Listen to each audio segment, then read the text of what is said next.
Assalamualaikum warahmatullahi wabarakatuh. Salam sejahtera untuk kita semua. Salam guru penggerak, tergerak, bergerak, menggerakkan. Pada kesempatan kali ini, saya Muhammad Fauzi Muhajir, calon guru penggerak Angkatan 9 dari SMA 1 Mataram yang didampingi oleh fasilitator Bapak Muhammad Mukhlis dan Ibu pengajar praktik Emiliati akan membahas koneksi antar materi, kesimpulan, dan refleksi modul 1.1. Nah, pada koneksi antar materi, kesimpulan, dan refleksi modul 1.1 ini, saya akan membahas berdasarkan panduan pertanyaan pemantik, yakni yang pertama, apa yang Anda percaya tentang murid dan pembelajaran di kelas sebelum Anda mempelajari modul 1.1?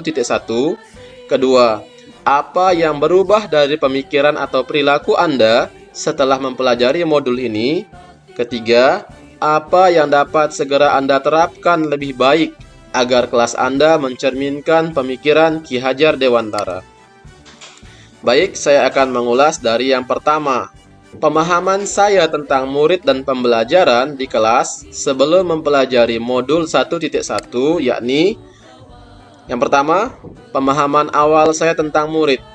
Murid adalah orang yang datang ke sekolah yang harus memposisikan dirinya siap untuk diberikan ilmu pengetahuan dan budi pekerti atau akhlak.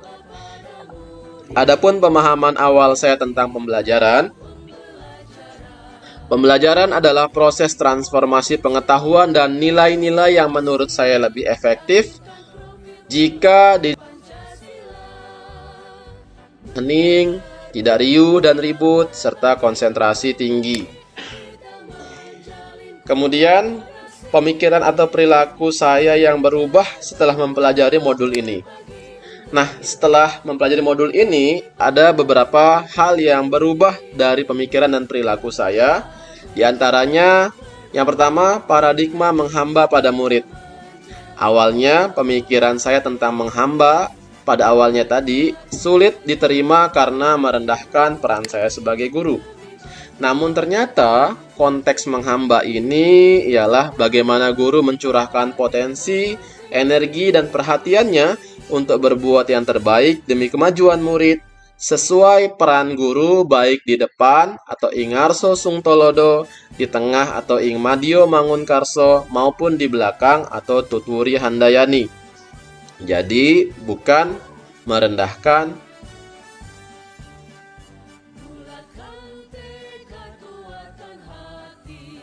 Belajar sambil bermain ini cukup dilakukan pada kelas rendah saja, seperti di TK dan di SD, serta sedikit di SMP.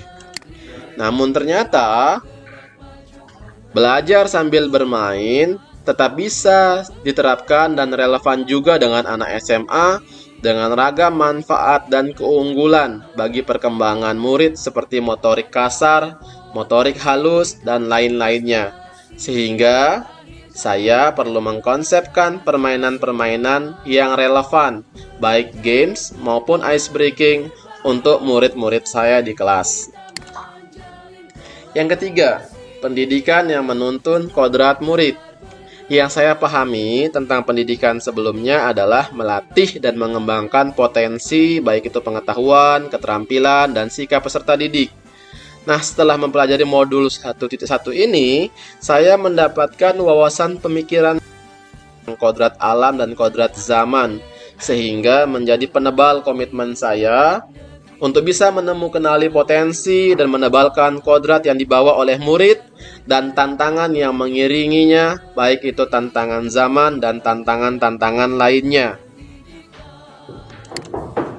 Lalu, berkaitan dengan yang dapat saya segera terapkan lebih baik agar kelas saya mencerminkan pemikiran Ki Hajar Dewantara.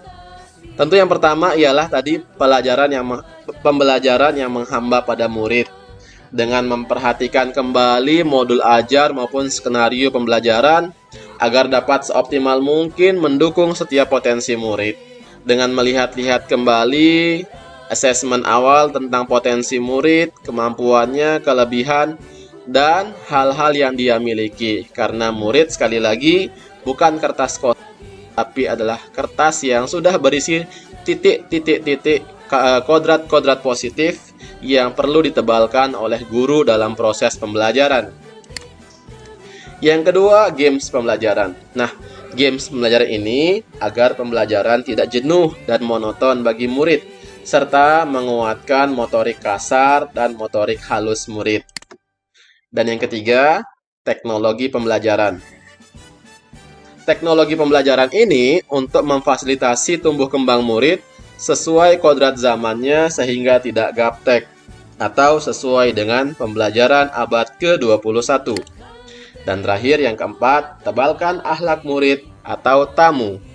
Nah, dengan mengaitkan materi pelajaran terhadap makna penciptaan alam semesta, kebersyukurannya, lalu kita mengapresiasi kebaikan-kebaikan yang dibawa oleh murid dan merefleksikan hal positif dalam pembelajaran. Maka dengan ini, guru telah melakukan aktivitas menebalkan akhlak murid sehingga murid menjadi pribadi-pribadi yang memiliki akhlak yang baik atau budi pekerti yang baik. Nah, sebelum saya menutup, saya ingin membuat sebuah konklusi dalam sebuah quotes.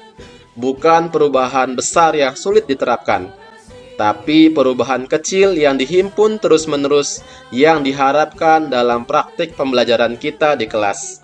Dari Muhammad Fauzi Muhajir, saya mengucapkan terima kasih atas perhatiannya. Mohon maaf atas segala kekurangannya.